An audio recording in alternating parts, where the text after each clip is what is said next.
আসসালামু আলাইকুম রহমতুল্লাহ বারাকাতুহু। আশা করি এই দুর্যোগের মধ্যে সবাই ভালো আছেন। আজকে কয় তারিখ? আজকে হচ্ছে 13 তারিখ। হ্যাঁ, বন্যার যে অবস্থা বাংলাদেশের, এই কারণেই বেসিক্যালি ভিডিওটা করা। সেটা হচ্ছে 2-3 দিন ধরে প্রচণ্ড বৃষ্টি।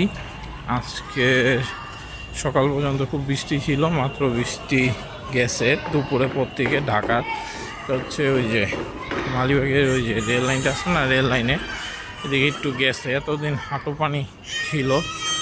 তো বন্যার পরিস্থিতি সারা বাংলাদেশে খুব খারাপ, এবং তার জন্য আমি ডিসিশন নিয়েছি যে আমি বন্যার পরিস্থিতি একটু ঠিক না হলে হয়তোবা আমি আর ভিডিও টিডিও দিব না, কারণ এখন দেশের মানুষজনের পাশে দাঁড়ানো উচিত সবারই।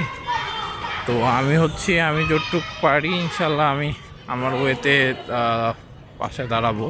তার মানে এই না যে আমি ওইখানে যে নিজের থেকে অনেক কিছু করব, যেটা সব অনেকে করে ওই রকম না। বাট আমি যতটুকু পারি আর কি, আমার থেকে আমি এখান থেকেই যা পারি, যেভাবে পারি ইনশাল্লাহ আমি ট্রাই করব।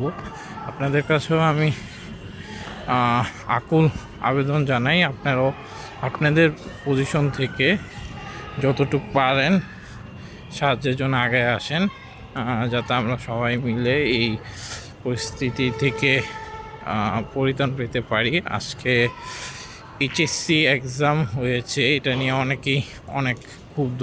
ইভেন আমার ছোটো ভাইও পরীক্ষা দিতেছে, আপনারা হয়তো জানেন। এটা আসলে আমার কাছে মনে হয় এটা কোনোভাবেই ঠিক হয় নাই। কারণ অনেক কালকেও একজন আমাকে পেজে মেসেজ দিল যে ভাইয়া আমার বাসার নিচে পানি, তো এই পানি পার হয়ে কিভাবে সম্ভব? কোমর পানিতে নেমে পরীক্ষা হলে যাওয়া কি পসিবল? বা আমি কি এইভাবে প্রিপারেশন নিতে পারছি?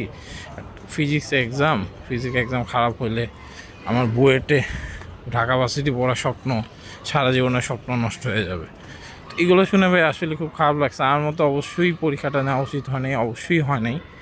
কিন্তু আসলে সব কিছু তো আমরা যেভাবে চাই সেভাবে হয় না।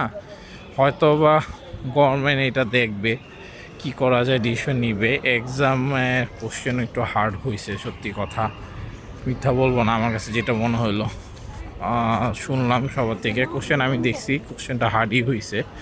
অ্যান্ড হিসাব বিজ্ঞান যেটা, সেটাও মোটামুটি হার্ডই হয়েছে, ইজি কোশ্চেন হয়নি। আর বেসিক্যালি এইরকম মেন্টালিটিতে কারোর লেখাপড়ার প্রতি ওই রকম থাকে না, এটা স্বাভাবিক।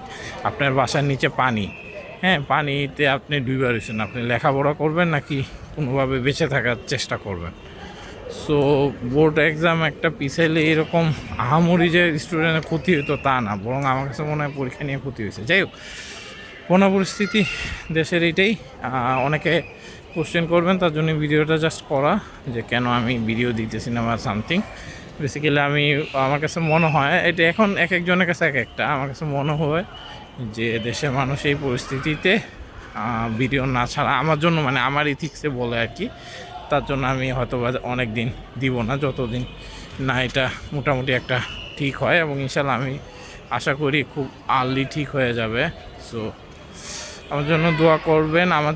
আমার জন্য দোয়া করার থেকেও বেশি এখন দেশের মানুষের জন্য দোয়া করেন, যাতে বন্যা তাড়াতাড়ি পরিস্থিতি ঠিক হয়ে যায়, সবাই যেন সুস্থ স্বাভাবিক থাকি, সবাই যেন আনন্দে থাকি। আমার বাসায় পানি উঠে নাই তার জন্য এটা না যে অন্যের বাসায় পানি উঠলে উঠছে আমার কি, এরকম ভাব না রাখি। আমরা সবাই একসাথে আগাই, ইনশাল্লাহ এই পরিস্থিতি আমরা একসাথে মোকাবেলা করতে পারবো। কারণ আমরা এরকম বহুত পরিস্থিতি আমরা একসাথে আগেও মোকাবেলা করছি, ইনশাল্লাহ এবারও করবো, এই আশাই করি।